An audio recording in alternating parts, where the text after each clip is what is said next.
Adapt Pelagos est piloté par Le Plan Bleu et est financé par la Fondation Prince Albert II de Monaco et l'ADEME. Le projet a été lancé en 2024 car le sanctuaire Pelagos est un haut lieu de reproduction pour les cétacés et ce dernier est malheureusement menacé par les activités humaines mais aussi par les changements climatiques. Le projet vise à accompagner la transition vers une économie bleue plus durable au sein du sanctuaire Pelagos. Concrètement, il s'agit de valoriser les bonnes pratiques existantes mises en œuvre par les acteurs du sanctuaire Pelagos. Le projet s'inscrit en cohérence avec le plan de gestion du sanctuaire Pelagos, notamment ses volets Slow Tourism et Pelagos Against Pollution.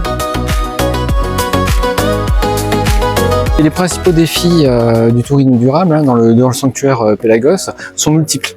Alors il y a tout ce qui est finalement impact du changement climatique. Le tourisme contribue en fait aux émissions de gaz à effet de serre, donc contribue au changement climatique, mais aussi subit le changement climatique avec l'augmentation de la température de l'air par exemple, l'évolution du régime des précipitations, une plus grande fréquence et intensité des événements climatiques extrêmes. Donc en fait la liste est longue, donc ça veut dire que le tourisme, les activités touristiques vont devoir s'adapter à ce changement climatique tout en contribuant à la réduction des émissions de gaz à effet de serre. Mais au-delà finalement de ces impacts du changement climatique, de cette adaptation, de cette atténuation, aujourd'hui la question est de savoir comment le tourisme s'intègre à la gouvernance, au développement territorial et au développement des communes qui sont en bord de mer, des communes littorales. Cet atelier à Toulon, qui porte sur le tourisme durable, l'adaptation au changement climatique et à la gestion intégrée des zones côtières, et l'acquisition de bonnes pratiques par les parties prenantes du sanctuaire. L'idée, c'est de renforcer leurs connaissances et leurs compétences pour mieux concilier activité économique et protection de la biodiversité au sein du sanctuaire. Et donc concrètement, l'atelier a permis d'identifier des indicateurs et des bonnes pratiques pour mesurer les progrès de l'économie bleue. This project is really an integrated project on different subjects for the Adapt Pelagos Sanctuary.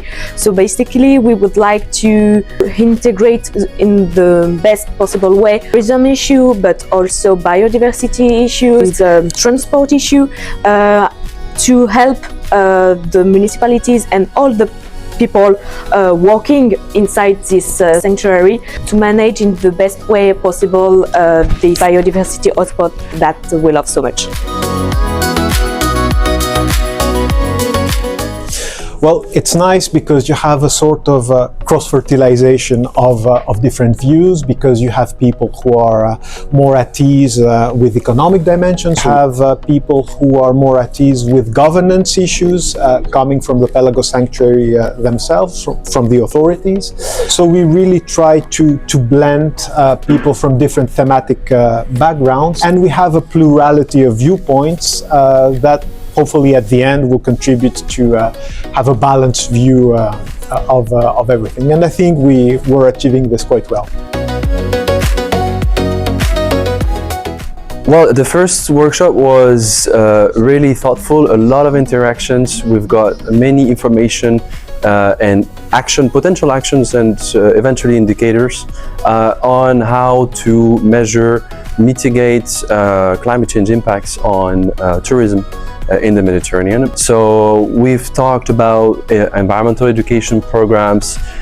We went from measuring air quality to actually involving citizens and associations, divers in the monitoring of marine ecosystems. For example, Posidonia Meadows, which actually connect people to the local ecosystems and also makes them want to protect better the marine environment. So this makes also people sentinels in touristic areas.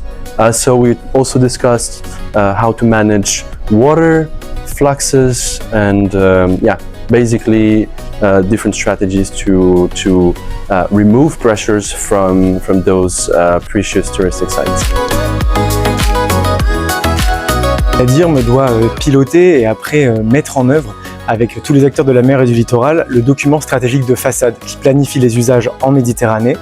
Et à travers ce document, la DIRM mène plusieurs actions avec d'autres parties prenantes de la mer notamment la campagne Éco-Geste qui vise à accompagner les plaisanciers, à sensibiliser les plaisanciers à l'aide d'autres acteurs du littoral et de terrain pour les sensibiliser à l'importance des écosystèmes et aux bons gestes en matière de plaisance et notamment de mouillage.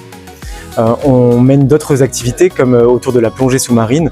On anime le comité de pilotage d'une stratégie de gestion durable des sites de plongée avec l'Office français de la biodiversité.